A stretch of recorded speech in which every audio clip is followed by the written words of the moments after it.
Steve Bisciotti put on an incredible performance at his press conference with Eric DeCosta on Tuesday, and he sent some savage messages, partially to John Harbaugh, partially to Eric DeCosta, but overall about the team.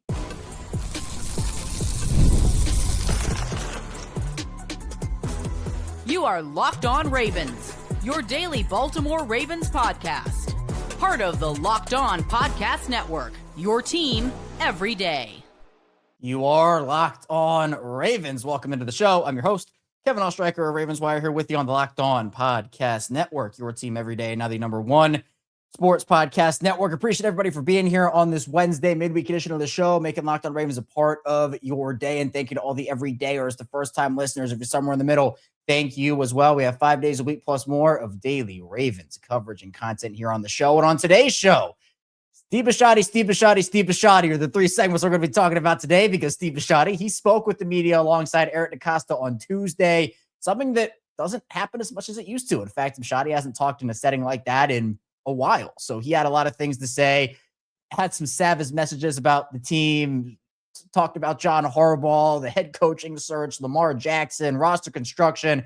We're going to cover it all here on Locked On Ravens. And here to do it with me, it is former Baltimore Ravens wide receiver and Super Bowl champion Qadry Ismail. And Q, I did an instant reaction stream after the Bisciotti press conference. I did an instant reaction short as well. And I was absolutely blown away by Steve Bisciotti and his openness, his honesty, his accountability. And I think that's all this fan base wanted, was acknowledgement that, hey, this isn't the way that we want things and we want it to be better. And I thought Steve did a good job of answering everything that was thrown his way by the media, who did a great job asking questions. And I think Steve just hit it out of the park. I think for Steve Bisciotti to recognize that the fan base was itching to hear from him, to recognize that your franchise is in a state of transition, it was critically important that he go out there and address the fan base, address the people, address Flock Nation, and let them know that everything is okay. I think that this firing of John Harbaugh, for 18 years, you had him as your head coach. And to now move on from John, yeah, there was this void of communication, and I thought he handled all of it masterfully.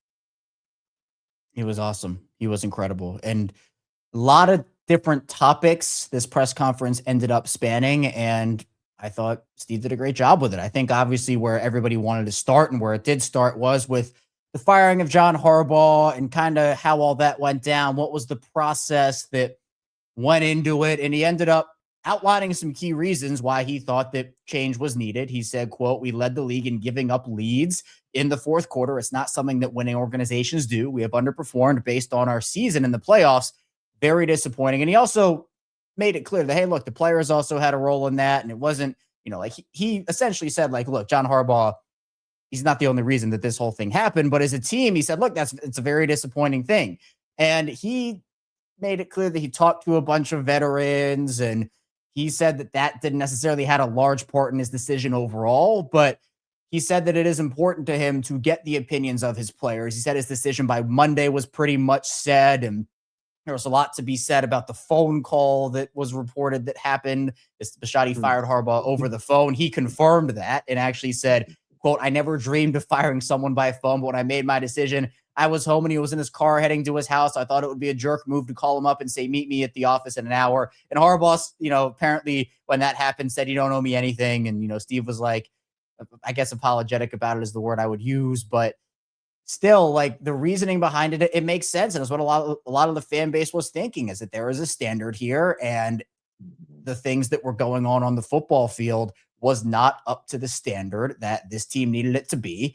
And Steve Bisciotti was set in his thinking, was set in his way of this is what needed to happen. And he made the call. This was Steve Bisciotti. Well, I think part of what I heard was that he was stewing over making that call for quite a while. And there were a lot of little things that kept building up. I know those little things that built up inside of a lot of different fans across the landscape, including on our show, however many times we saw where you would say, okay, you blew a double-digit lead, and then you would listen to his response, and it's like, boy, John, like that doesn't sound head coach like. Something would happen with a strategy, and you're like, gee, John, that doesn't sound like that was the correct strategy. Well, Steve and whoever he had in his luxury box for game days and whoever else was in his ear, he was feeling the same thing. And ultimately, he was feeling like, look, I need to make a change because my gut is telling me I need to make a change. The 18 years, I've seen things. There is no right time. That time is now. I am going to go with it. He went with his gut. I think that was the smart decision in the discussion. That's it. I don't want to hear anything else. Period. Let's get the new coach in. So I think that in my mind was where, yeah, he was connected in the fan base of it all with it just doesn't seem like things are progressing for the better with John Harbaugh. It seems like we're stuck in neutral. We go from division round to AFC Championship to wild card to not in the playoffs. Something ain't right, and then that's where the move was made. And I agree with you where, again, this was not just even a this year thing where, this had been building up for a while and going through different coordinators, going through different iterations of this roster. It's kind of like what we just saw in Pittsburgh with Mike Tomlin, where he is now stepped down. And Steve had a very funny answer to the notion of maybe Mike Tomlin coming into Baltimore to be their next head coach. But he essentially was, especially of the fact, because there was a question that was asked on if John would still be coaching if Tyler Loop had made that kick against the Steelers. And Steve said, for a week. And that was it. He just said, for a week. And that was savage. That was cold, but it was the reality, I think, of a situation that had grown for not days, not weeks, not months, but slowly over years. And with each playoff failure, with each blown fourth quarter lead, there were probably moments where Steve was like, all right, like, what's the best thing to do here? And, I thought that Steve was very plain and candid with his answers in a good way. And I think that for a week, I mean, that's the most viral answer he's had, at least on the social media airwaves of his press conference. But I think it does go to show that John Harbaugh was probably on thin ice for maybe even a lot longer than we all thought. Well, I didn't. It's not that I have insider to the level of Steve Bisciotti, but I have enough of an understanding from my people within the building that, yeah, things weren't exactly peachy. And I know the way in which John would publicly come out and again, Steve is savvy enough to recognize, look, I made my billions, but part of what is going to help this franchise is that we got to, in a way, cater to, the flock. And so we want to put on a great product. I want to keep up with the proverbial Joneses. And part of keeping up is what? Well, you're going to have stadium upgrades. Obviously, the television rights are going to be the television rights, but those stadium upgrades and the suite holders are where you make your money as far as your cash. And that's what makes the franchise kind of just continually boom and go and grow. And then ultimately, when it seems like he's ready to sell it pretty soon, that's where you cash out. And, the trust fund babies, that the grandkids and all that, they're going to be, all right, great, cool, we live in large. My point is this. I think that for John, yes, winning would have only delayed the inevitable.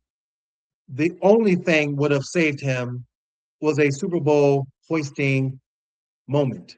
They did not have the roster to even get close to that. That's where I'm like, are you guys delusional? And thinking that somehow John was going to save his job if he got into the playoffs. Like the game against the Texans, the Steelers had would have been the game, but it would have been as opposed to Aaron Rodgers, it would have been Yeah, we would have been sitting there looking at Lamar Jackson. We'd have been sitting there looking at Derrick Henry get stumped behind the line of scrimmage. Why? Because Daniel Falele and Voorhees would have been like, oh my God, look at this defensive front. They were bench pressing the Steelers O lineman back into Aaron Rodgers. Aaron Rodgers sitting back like, oh, yawning in our game against them. He had time. He was making like this throws, like Fryer moves and all them. They were just going down the field, bruh. Fryer moves and them was in there helping. They weren't able to just free release and run down the field. So ultimately, yeah, it ran its course, and I think the next coach, as we'll talk about, but the next coach will hopefully have taken some of the notes of like what this is all about and recognize strategy is really where you're going to win. And when I say win in the Ravens way means not just making the playoffs but advancing through the playoffs. And like Steve, in 15 years we hopefully hosting up more Lombardis.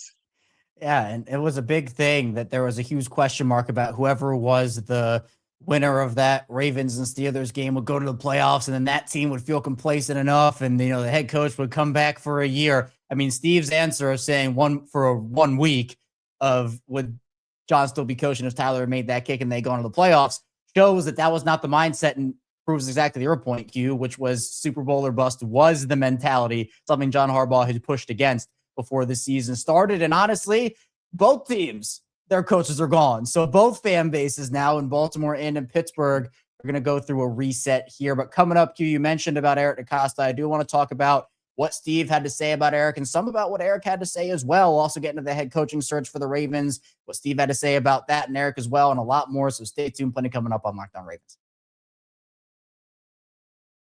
First, the show is brought to you by Gusto. Let's be real, no one starts a business for the joy of calculating tax withholdings or managing payroll spreadsheets. That's where Gusto comes in to take the stress out of payroll, benefits, and HR so you can focus on running your business and supporting your team. Gusto is the all-in-one remote-friendly payroll and HR platform that makes managing your team simple, transparent, and fast. Whether you're hiring, onboarding, or paying employees, Gusto helps you do it all from one place without the hassle or hidden fees. Unlimited payroll runs for one monthly price, which means no surprise charges at the end of the month. Gusto's automated tools like offer letters, onboarding materials, and direct deposits save me hours every week. Try Gusto today at gusto.com/LockedOnNFL and get 3 months free when you run your first payroll. That's right, 3 months of free payroll at gusto.com/LockedOnNFL.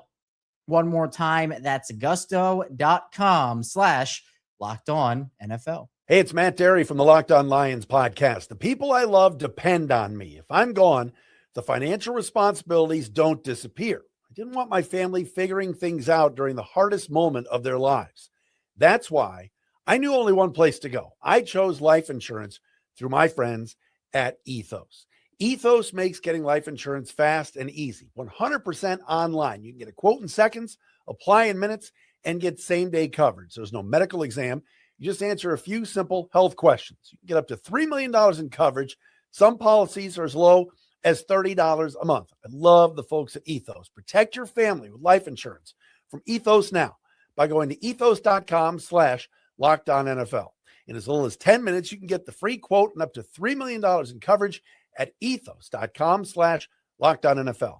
That is ethos.com/LockedOnNFL. Ethos.com/LockedOnNFL. Application times and rates may vary.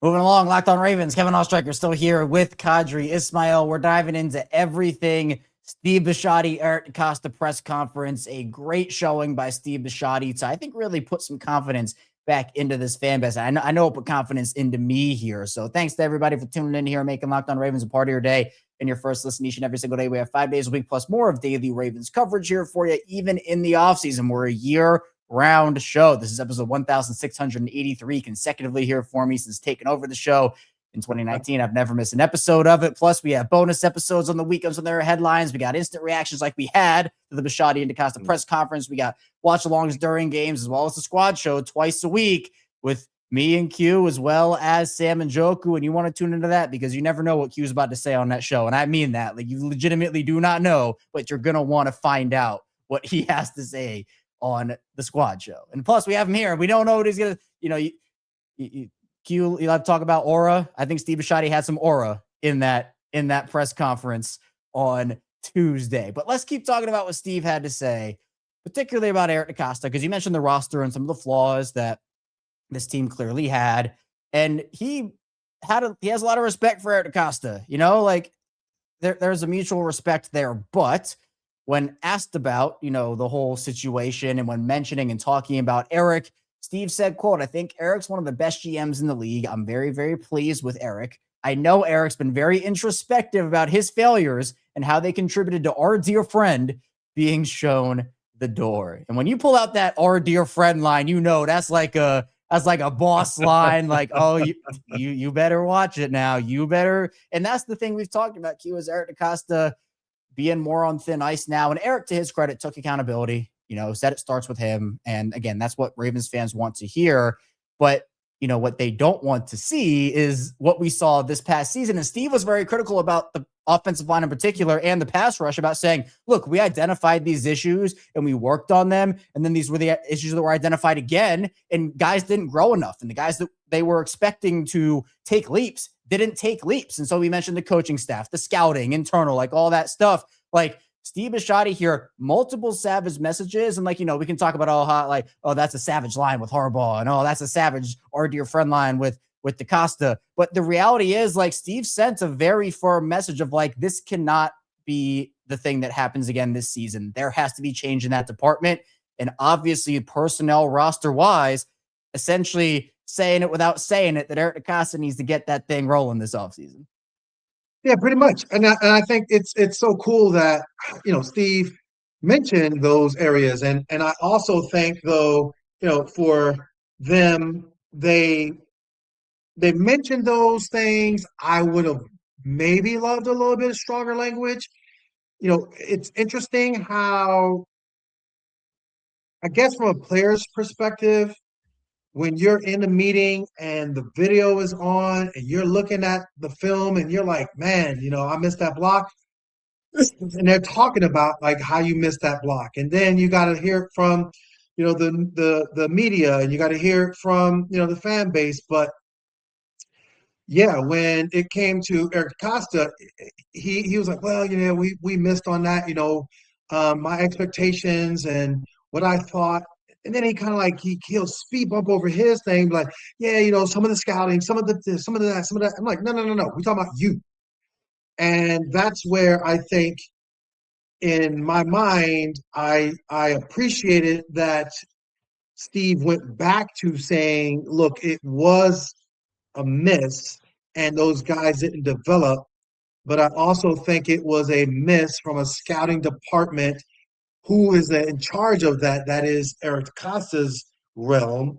And therefore, those changes, need to be looked at and made. And so, Eric Costa, you can't just speed bump over it and act like, I took accountability. And you're looking around okay, no, you really didn't. You said word salad. You didn't say, yes, I failed to draft the right guys.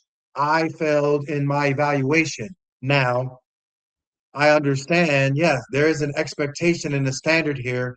I need to do a better job of getting back to those expectations, back to those standards, and recommit ourselves to the excellence that we demand on everyone else. If you're demanding on everybody else, you need to demand it for yourself, and you need to state it. Don't just go ahead and have word salad and yeah, boss, okay. No, you need to go out there and own it. And I don't think he fully owned it. I think he did his typical CIA, CYA type rhetoric. Yeah, and there was a lot when Eric DeCosta was asked about the roster construction and the biggest roster failures and disappointments. He answered that question, and he did say in that answer, I think it starts with me. Then he also talked about it starting with the coaching staff, and the players will be accountable. So kind of but see how fast he goes over it starts with me, but then he'll just jump to everybody else. Yeah. Okay. The accountability is a big thing. And look, I do believe that Eric DeCosta will learn from what happened this year. I think he's a good GM, but again, we can say that and also, like John Harbaugh, acknowledge that there were failures this season that aren't acceptable. And it's okay to say both of those things, and both things can be true. Two things can be true. Yes, two things can be true. So coming up, we will dive into what Steve Bisciotti and Eric DeCosta had to say about the head coaching search. Steve also had some comments on Lamar Jackson and his future in Baltimore as well. So stay tuned. Plenty coming up on Locked On Ravens. First, the show is brought to you by Quo. New year, new systems. This is the time when a lot of us look at the messier parts of how we run our business and think there has to be a better way. And there is. Streamlining your communications is one of the quickest upgrades you can make. That's why today's episode is brought to you by Quo, spelled Q-U-O, the smarter way to run your business communications. Because when your team is reachable, organized, and communicating in one place, you are not just working cleaner, you're creating more opportunities to connect with customers. I love how simple Quo makes everything. Your whole team can call and text from one shared business number, so nothing gets missed. Everyone sees the full conversation thread, which makes replies faster and more personal. It's no surprise Quo was the #1 rated business phone system on G2, trusted by more than 90,000 businesses, from solar operators to growing teams. Make this the year where no opportunity, no customer slips away. Try Quo for free, plus get 20% off your first 6 months when you go to quo.com/LockedOnNFL. That's QUO.com/LockedOnNFL. Quo, no missed calls, no missed customers. And the show is brought to you by Home Chef. As the new year gets going, a lot of people are trying to simplify their routines, and dinner is a big one. Between busy work days, cold winter nights, and packed schedules, having an easy, reliable dinner plan makes a huge difference. That's where Home Chef comes in. Home Chef takes the stress out of cooking by delivering fresh, pre-portioned ingredients right to your door with easy-to-follow recipes that actually taste great. They're rated #1 by users of other meal kits for quality, convenience, value, taste, and recipe ease, and it's easy to see why. Meals come ready to fit your schedule. 30-minute recipes, oven-ready trays, or quick lunches. Over 30 weekly options, including family-sized meals and different dietary choices. And recipes are simple but feel elevated, even restaurant quality, with dishes co-created by chefs like Gordon Ramsay. For a limited time, Home Chef is offering my listeners 50% off your first box, free shipping, and free dessert for life. Just go to homechef.com/lockedon. That's homechef.com/lockedon for 50% off your first box, free shipping, and free dessert for life. Must be an active subscriber to receive free dessert. Back here at Locked On Ravens, Kevin Oestreicher still here with Qadry Ismail. We're breaking everything down. We're breaking down Steve Bisciotti and Eric DeCosta's press conferences. That's the hottest topic in Baltimore right now. Thanks so much for being here with us. And we'll actually be back later tonight with the Squad Show, Q&I, as well as Sam and Joku. So be sure you check out that as well, where I'm sure we'll be breaking out even more of what Steve Bisciotti and Eric DeCosta had to say. And also be sure you check us out every single weekday, plus all the other content we have on Locked On Ravens. But Q, head coaching search, obviously John Harbaugh out, and Steve obviously went through that decision-making process and said that a lot went into it, but ultimately he arrived at the one that John Harbaugh is no longer. And actually part of what he said was that he thought in relieving John from his duties, he was relieving John from all of the noise that he was getting from within the fan base. And he thought that some of that noise, he said it was eating him alive of what people were saying about who he called his friend. And he said with the fan base and everything, like the fan noise doesn't impact decisions necessarily, but it does. He does hear it, and he does like have a pulse, I guess, on what's going on outside of those organization walls in Owings Mills. But now you got to bring in a new guy. And I thought Steve was very interesting in what he had to say about what he's looking for. And again, he said it's a different process than it was 18 years ago, where, essentially, like, long story short, he was more hands-on then, and he's not as much anymore. And that's okay. It's part of the reason why he said he doesn't do the press conferences as much anymore. He's just not as hands-on at this point.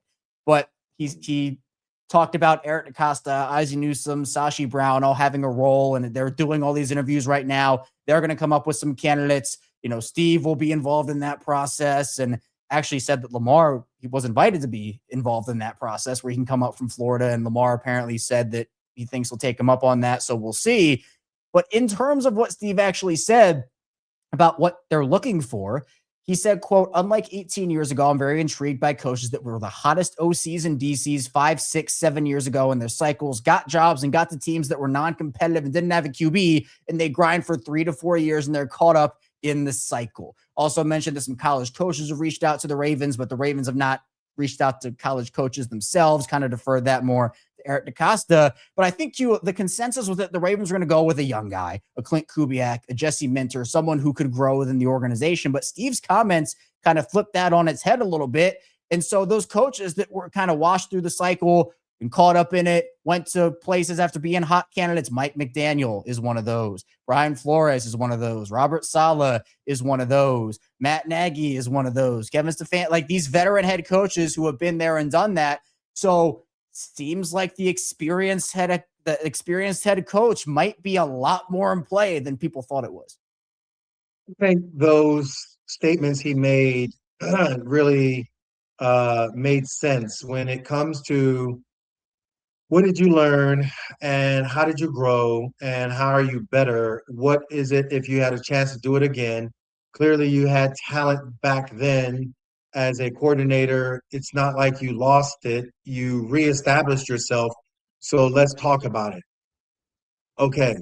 And us on the outside, oh my God, Robert Saleh, oh, the Jets, you saw, blah, blah, blah, blah.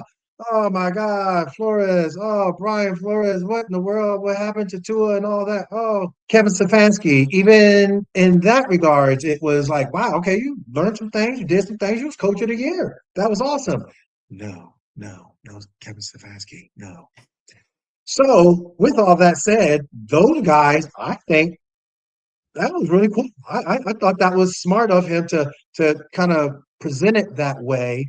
And it gives you perspective of like, yeah, you know what? Just because I had this situation happen to me, that's not going to define everything about me. I know that, yeah, I have this opportunity to grow.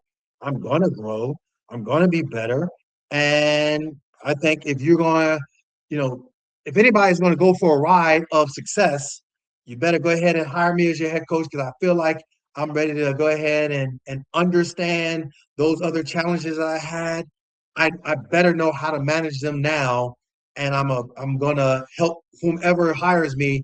And you better be the one hiring me. No, Kevin Stefanski though. Other than that, you better go ahead and hire me so we can go ahead and be the championship team that I know we could be. Outside of Kevin Stefanski, everybody else, go ahead, live large, prosper. All right. Well, welcome new head coach of the Baltimore Ravens, Kevin Stefanski, everybody. That is it. That is Q has now spoken it into existence 5 or 6 times now. And Q, congratulations, you're his offensive coordinator. So there you go. You now have options. We're working closely with Steve Saunders as the DC. So you have a great staff over there in Baltimore. But I do think that, again, and Eric DeCosta talked about it, by the way, just a little bit about what he looked for, what he said the team's looking for. He said, quote, we want leaders. We want the best leader we can find, somebody who's going to hold the players accountable. We want someone who's an expert in X's and O's, or someone who the players can relate to, but also someone that's going to be firm and continue the culture we've built, which we think is important. And Steve and Eric both made it clear that like they think this is the best head coach opening on the market, which I wholeheartedly agree with. I think the Ravens will have their pick of whoever they want, depending on what happens. And I think they're going to hold up the head coaching cycle. I think everybody's going to be waiting for that Baltimore domino to fall before looking at other options, because I think it is that attractive of an opening. But I did mention that Lamar Jackson was invited by Steve Bisciotti. Steve mentioned that to come up and be a part of that process. Now, Steve did say, because he was asked about just how much influence Lamar would have, and I thought he had a great answer to it, which I thought was a very real answer. He said, quote, a lot to say, but he has no power. I have the power. They have opinions, and I want them all. I care about my players very much, but I can't give them power. So also, he said that also about, the fact that he took the players' opinions into account for John Harbaugh, but he was the one that ultimately made that decision, and the players, while he took their opinions, this was on Steve Bisciotti with that move. Now, Steve Bisciotti talked about Lamar Jackson and made it very clear. He said, quote, I want him to be my QB, but talked about the extension factor. And Eric DeCosta talked about it too, just freeing up money from Lamar's deal.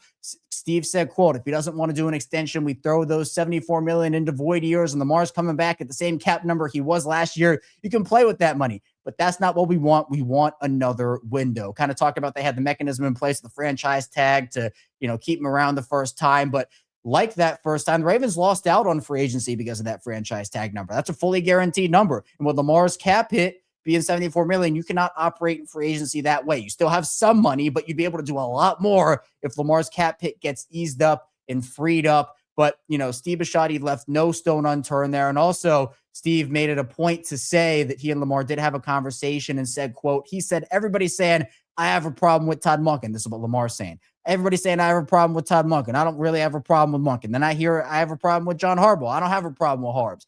Said, we got to make changes probably, but that's more for you and E. So, again, a lot of different stuff with Lamar, but Steve made it very clear that they did have a conversation. They talked about things, and all in all, Lamar, Steve, hopefully that pairing in Baltimore continues for a long time.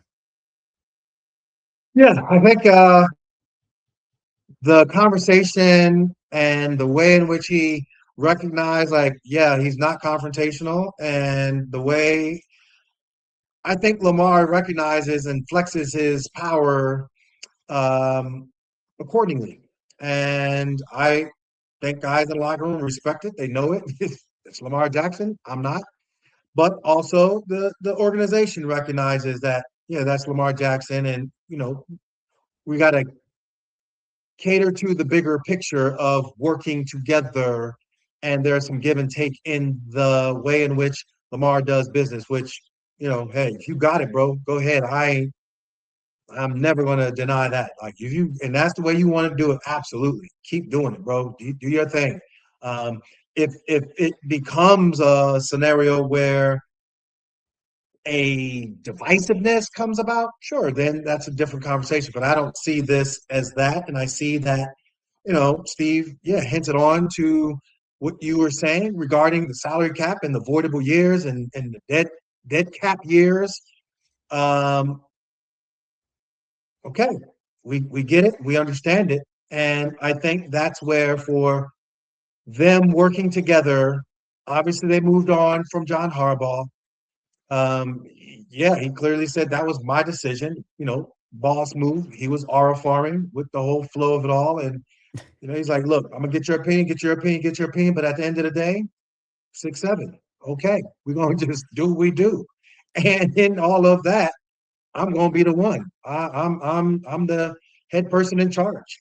So for Steve and moving forward with this organization, it has to be about, yes, taking care of Lamar, but Eric has to have a hell of a draft, and he has to really be locked in on that. Free agency period, you can't just right player, right price. No, we know already the right players, and it will be the right price. So don't go cheap.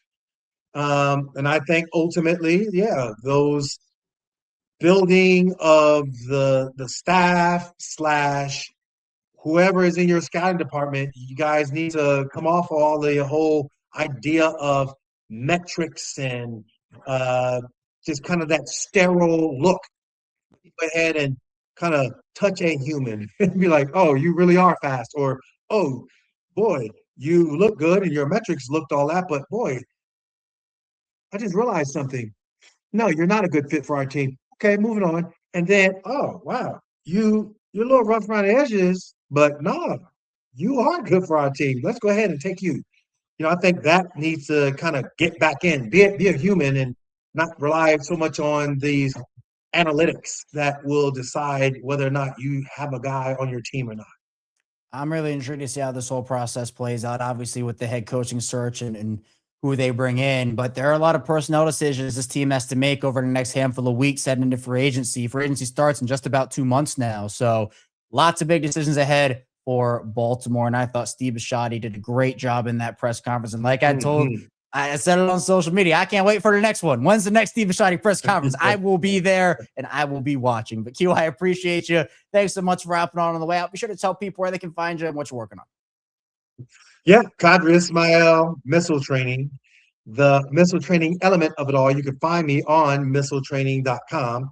So go to missiletraining.com and interact with me for all your sports performance and human movement training and understanding on how to help your body get the stiffness out of the muscle, out of the joints, and be more freer as a mover. If you're a sports athlete and you're looking to enhance your movement, let us do that and work together. We call it the walk beside.